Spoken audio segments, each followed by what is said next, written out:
So pagka na-refer yan sa Committee on Justice, sablay ka agad yan sa form. Hindi sufficient in, well, in substance, hindi sufficient in substance. Parang it does not hold water. Tama rin yung sinabi mo. Maaari na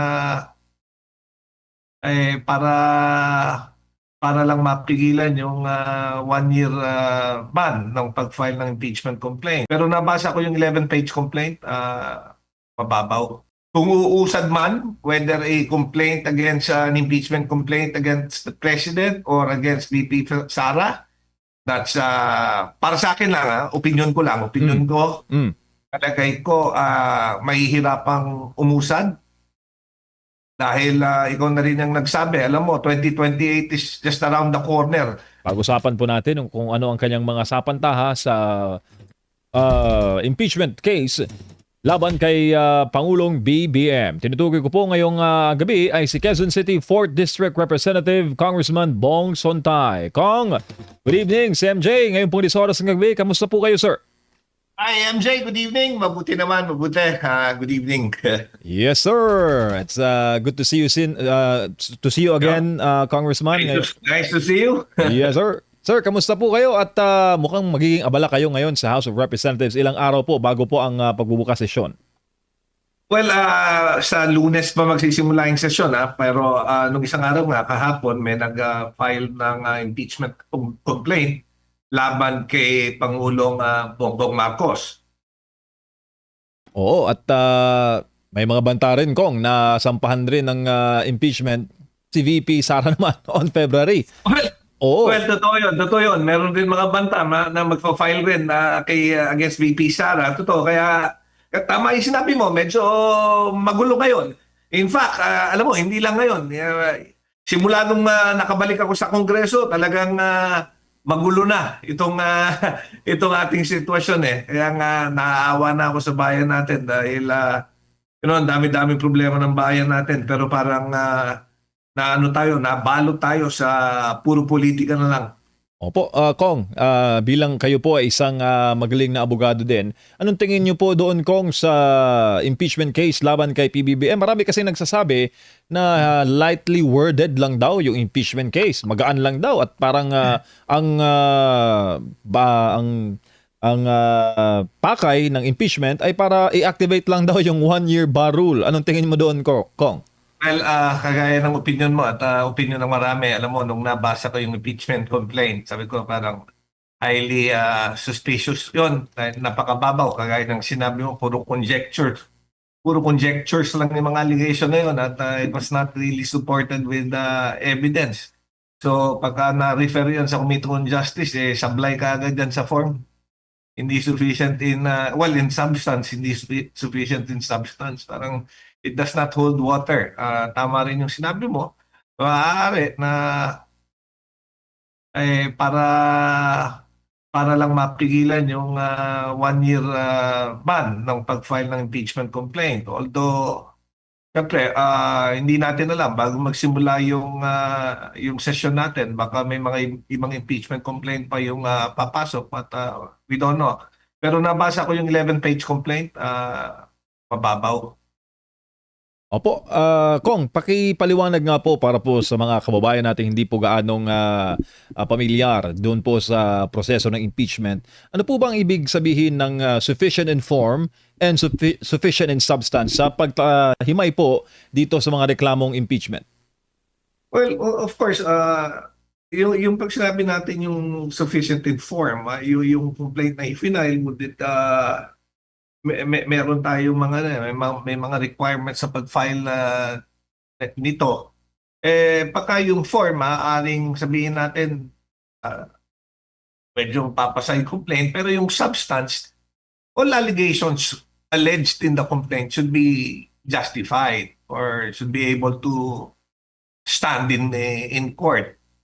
Pero wala Alam mo, there are 5 grounds na sinight. Ang unang ground, I think, was a respondent ordered and enabled the kidnapping and surrender of the former President Rodrigo Roa Duterte to the ICC. Pero alam naman natin na nasagot na dati yun na ang sinabi nila yung pag-surrender raw was was in accordance with the warrant of arrest which was issued by the ICC. Kaya sumusunod lang sila doon sa order ng ICC. So parang mababaw, that will not hindi substantive. Tapos doon, merong respondent is a drug addict whose condition impairs his judgment and leadership. Conjecture to. Kasi doon sa 11-page complaint, wala naman siyang supporting documents na inallege o ibang allegations. Ang inallege lang niya was a generalization ng accusation na lumabas na sa dyaryo at napag-usapan. Tapos nun, respondent failed to veto on program appropriation and other unconstitutional provisions. Di ba nung 2025, may binito na provisions. Hindi nga lang lahat. But would that be enough to impeach the president kung yun lang ang i-allege mo? Kailangan mag-allege ka ng siguro mas maganda pa nag-allege siya ng mga wrongdoing kung paano kung kumita man ang Pangulo, kailangan ipakita niya through substantive proof. Tapos noon, respondent benefited from kickbacks arising from budget insertions from the Ghost Flood Control Project. Wala namang na-allege doon sa complaint o walang naipakitang preba rin kung paano ginawa yan.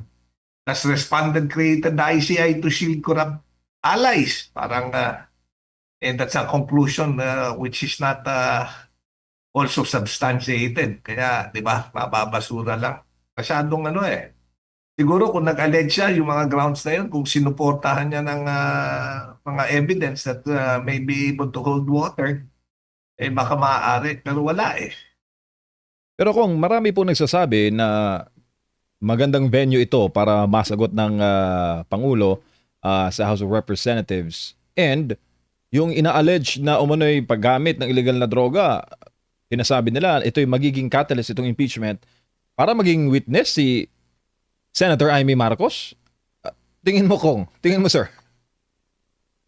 Well, alam mo, maaaring maging witness. Depende kung anong gagawin ng Committee on Justice. Pero papatawag ba nila si Senator Amy Marcos? Tapos nun, ano yung magiging basis? Yung statement lang yung nagagamitin, yung statement lang ng na ibibigay ni Senator Amy na dinenay naman ni Pangulong Bongbong Marcos. There should be something more substantive. Para sa akin as a lawyer. Opo, lalo pa, Kong, na masyadong crucial itong taon na ito, 2026, lalo na the 2027, 1 year bago ang presidential election sa 2028, sir. Ano masasabi po ninyo? Well, alam mo, yan din ng general sentiment sa Kongreso, whether an impeachment against BBM or President BBM or against VP Inday Sara, going into yung 2028, parang matamlay na yung Kongreso at mga ibang mababatas. I don't think na kagaya dati makakakuha ng nung 2/3 to endorse yung any impeachment complaint. Palagay ko ngayon mas mahihirapang umusad. Any which way, kahit kanino i-file. Opo, nakausap po ng SMNI kanina si Congressman Kit Flores, no, ng Bukidnon. Sabi niya, bukas pa ngayon, no, ang House of Representatives at tumanggap po ng ibang bersyon naman ng impeachment case. Pero magkagayon man, Kong, kahit mag-file ng mga bagong impeachment case, plenary pa rin pala ang magde-decide kung anong reklamo po ang uusad. Parang magiging useless na, Kong, na magsasubmit ng mga reklamong bago. Ganun na rin naman pala. Ang plenaryo pa rin, pagbubotohan pa rin sa plenaryo kung sino raw yung reklamong lulusot, kaninong reklamo ang pagbibigyan ng pansin. Sir? Yes, totoo yan. Pagdating niyan, di ba, well, ngayon dahil sa Supreme Court ruling, obligado yung Kongreso na sundan yan. Pagka may impeachment complaint na i-final, tapos noon may mag-endorso niyan sa Kamara, dapat yan i-refer sa Committee on Justice. Tapos pagdating sa Committee on Justice, pag-uusapan nga doon kung ano yung mga complaint ang mag-meet doon sa dalawang requirement. It should be sufficient in form and sufficient in substance para naman magbato yun sa plenary. So, kagaya ng tinanong mo kanina, ano ba yung sufficient in form? Yung sufficient in form, yan yung mga technical requirements ng ng complaint, yung proper formatting, signatures, verification. Madali lang i-meet yan, yung sufficient in form. Mm. Pero yung sufficient in substance, yun yung mas mabigat kasi kailangan yan.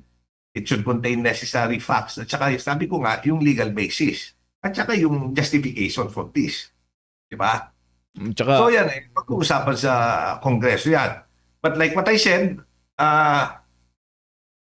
kung uusad man, whether a complaint against an impeachment complaint against the President or against VP Sara, that's para sa akin lang, opinion ko lang, ko, palagay ko mahihirapang umusad dahil ikaw na rin ang nagsabi, alam mo, 2028 is just around the corner.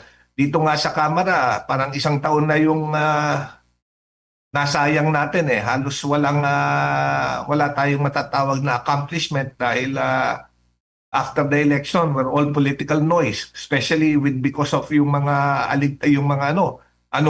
anomalya dito sa flood control, mga ghost flood control project at saka yung corruption nga nung pinag-usapan, yung 2025 budget nung sinusuri ngayon, di ba? Parang halos buong taon hanggang ngayon. Diyan naubos yung oras ng Kamara, both the House of Representatives and the Senate. Doon nga sa usapin na tungkol sa korupsyon na yan, hanggang ngayon parang wala pa rin wala pa rin matasabi natin talagang na-accomplish. ICI was created supposedly para makatulong na kumalat ng ebidensya. Pero sadly, si Mayor Benji Magalong na kinuha nilang advisor, 2 linggo lang yata, nag-resign na kaagad o napilitan mag-resign.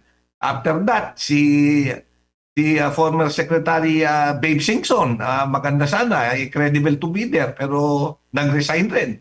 Yung pangalawang miyembro rin, after ni former Secretary Babe Singson, nag-resign rin. So, isa na lang ang nakaupo. Tapos nun, sinabi nung nakaupo? Teka muna, tapos na yung trabaho natin. Paano matatapos? Sabi niya, papasa na lang natin sa ombudsman kasi sila na yung may power at authority to really have this moving forward. Di sana nung una pa lang pinasa na sa ombudsman at hindi na tayo nagsayang ng oras, di ba, MJ?